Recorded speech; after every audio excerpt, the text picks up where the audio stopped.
Hello there, folks. I'm Dan Brown from a sort of interestinglife.com. You're joining me on board good old Narrowboat Tilly. I've just got back on board after biking in from town, or biking out from town, I suppose. And I've just been at my friend's house, and it's about 11:15 at the moment, so I've got the fire lit, but as you might be able to tell from my breath, it is extremely cold at the moment on board, so I thought I'd just record a little video just talking about some events that have been going on and the future and really the end of a nice little era of my life and my friends' lives, more importantly, as the friends I have just been to visit in Oswestry who, up until very recently, I used to call the Western Rinners. Now, you may have heard of me talk about my friends up at Western Rinn and read about them in me books and that for a long time, basically, in these videos. And for almost a decade, they've been a huge part of my life. And 2 years ago, they had a kid, and it's all just lovely. And it's just, honestly, I can't tell you how much I love these characters, and I can't tell you how much time I've spent with them and how much I owe them right now for everything from the boat to just all of my life over this last decade, basically. And I suppose really I just wanted to do a little video and just sort of more, I suppose, for just me saying things out loud and being able to one day look back on this and think, oh yeah, who'd have thought this is how life would have gone from this point. I keep seeing little glimpses of my breath as I breathe out here. So yeah, basically, as many of you may know, I've talked about them and written about them forever, and they have literally lived up at Western Rinn as long as I've known them up until recently, and that's why, well, this is the real sort of significance in the modern era, is that my whole boat life year has been built around mooring up by their house over the winter, and over the previous 2 winters when you could have a general towpath winter mooring permit, I literally spent 5 months out of both winters moored literally a matter of minutes away from their house, and that, you can imagine, sums up how much them being there and me getting Tilly to be by them has sort of influenced the whole of like the boating calendar for literally the first 3.5 years plus. And it's that interesting thing that, I mean, I can't explain to you how important these people have been in my life. Really, that's all I want to say really in this video, just talk about that. And I think you can sum up how important that they've been in my life, that not only in the years before I had Tilly and didn't really know what I was doing in my life, was I literally going out to their house like 4 days a week and sleeping there multiple nights every week, and I was literally like the road that I always show people in, I'll show everybody in these videos, that I walk up and down and cycle up and down to and from Tilly, and that was literally the route that I would walk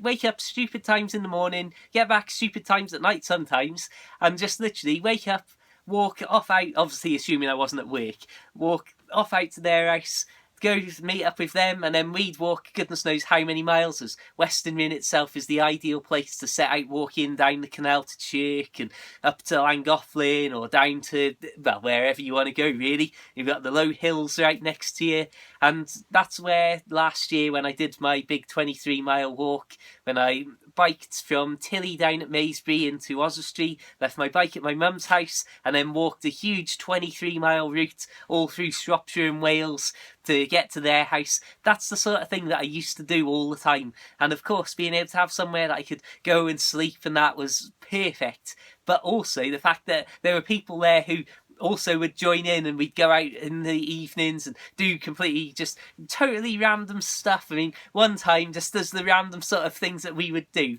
we stole one of the big tube lights from my mum's kitchen and very quietly snuck it out of the house, drove about a 30-mile round trip to get to some of the overhead power lines, like really thick with multiple cables running over them, to test out whether if you held up one of these fluorescent kitchen light tubes, the light would actually come on just from picking up however the energy in the air works and that. And that was fascinating, literally holding up just a light in your hand, not connected to anything, and seeing it literally start to glow. Fantastic. But that's the sort of totally random stuff that we have done so much of over the last decade, like I say. I mean, and then when you throw in all the random other people that would join us, and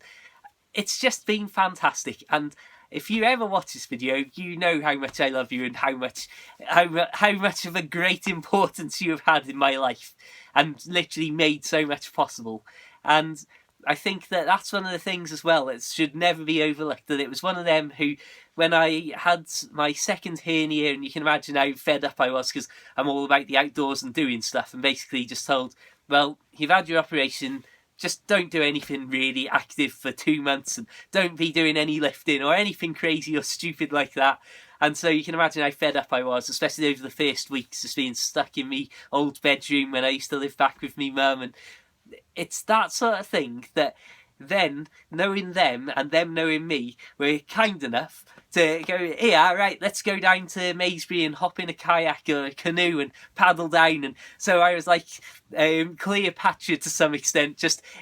going down the Maysbury version, the Montgomery Canal, our version of the Nile, being paddled by 2 other people in the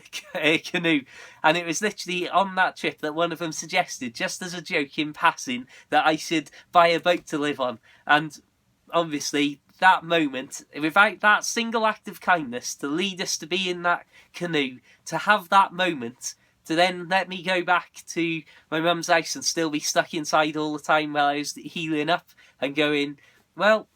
I suppose I should really just look and have a look at boats and see what you can do. And looked online and started looking at all these boats for sale. And then by the time I went back to work and was back out and fighting fit again, it was like, well, you know what, I'm not going to tell anybody for a couple of years, but I reckon I'm going to get a boat. And that's literally where the whole boat thing began. And that's why, like I say, just that one moment, they've been probably some of the most important people that I've ever known in my life to lead to all of this. And then, like you say, the amount of walking and going off to places and just doing loads of great fun stuff, really. Just proper good old style friends. And like you say, I mean, the stupid hours of the night. I mean, none of us, there's 2 of us that don't really drink at all. None of us do drugs or anything like that. But still, we would literally sometimes find ourselves like walking down to the garage to get something to eat at like 4 in the morning and just stupid stuff for no reason. And then literally we'd walk back up to their house and I would get in bed and have an alarm set for say like 7:10, at which point after about 3 hours of sleep, if I was lucky, I would wake up and then walk 5 miles back into town to my mum's house, do some stuff there, and well, maybe even go to work in the evenings and stuff, depending on what shifts I was doing, and possibly walk back out the next evening. And just loads of great stuff. I mean, I suppose this is really a love letter to the past and to these years and to hopefully the future too, as I mean, I'm certainly hoping that I'm going to still be bothering them all the time. We'll wrap things up with a very quick look at how this is going to play into boat life, because obviously with me spending my full 5 months of winter mooring on the old general towpath permits for the last 2 years up until this winter, literally moored up a matter of minutes away from their house, it means that, well, first of all, as the towpath mooring doesn't exist anymore, I haven't been able to do that this year. But basically, because they no longer live right next to the canal, and that's what I've always based my entire boating year around, there's no significance now. Say if the general towpath permit came back this winter, which I would hope it would, but I don't think it will, that would mean that now there's no specific reason to be up there. So even though it's good access to Oswestry, there's places where it's shorter trips to get from the canal back into town, or the roads are a bit better and it's quicker to go this way, or it's easier to go that way. So there's so many things like that that can play in now to how my boat life is going to basically go forwards from here. And the interesting thing that I can never ever explain enough is the amount of times that having their house in this sort of area a few miles away from Oswestry has acted as that sort of midpoint where sometimes I might bike out to their house and leave my bike there and walk out to Tilly if she's further away, or sometimes I might bike to their house from Tilly and then walk the 5 miles into town, depending on how I'm feeling. And so there's 2 ways that that's going to affect by not having my friends out here anymore. And that's basically that sometimes the bike rides are going to be a lot longer unbroken things, as very often if I finished work in the evenings, I'd cycle out to their house, spend an hour or so there, and then after that it'd sort of run its course, I'd hop back on my bike and then head out to Tilly. So that would make it into 2 short rides of, say, like, I don't know, 5 miles each to get out towards Llangollen. Or if I'm going in other directions though, it would mean that if I'm going out to see them at their house after work, I might bike, quite literally sometimes, 5 miles in the wrong direction away from Tilly, then stop at their house for a bit, and then bike, like, that 5 miles back into Ossory, sometimes the exact 5 miles, and then another few miles out down towards Maysbury, towards Queen's Head, up to Tetchell. Or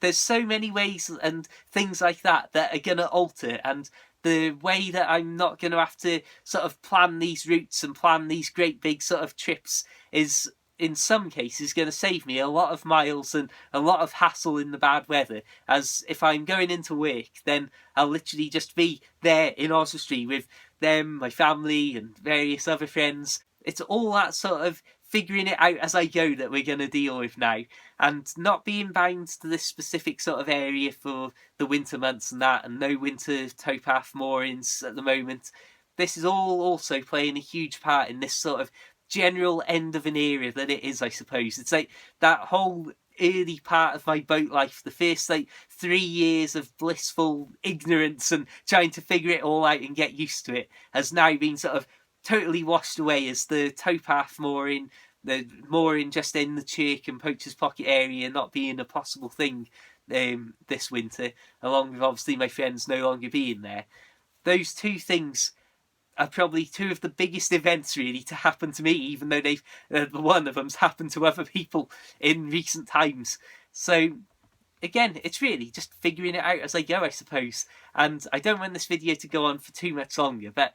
I hope that you'll enjoy the different routes and cycling that's going to go on in the future, and the different bits of scenery. And, well, I suppose really this is going to give me a better chance as well to do more filming around Oswestry, as obviously instead of going from Tilly up to their house, I'll be going from Tilly to their house, which is just happens to be a different house now. But because that'll be in Oswestry, there's a lot of places around there that I'll see a lot more of, obviously. So hopefully going up like the Hill Fort and filming around there, and going up to places like Brigunton Hall, the abandoned mansion that you might have seen in videos. All of these different things will now be far more regular, and I won't just be seeing them predominantly on the days that I am actually going into town to spend the days and nights actually doing work in a real grown-up environment. So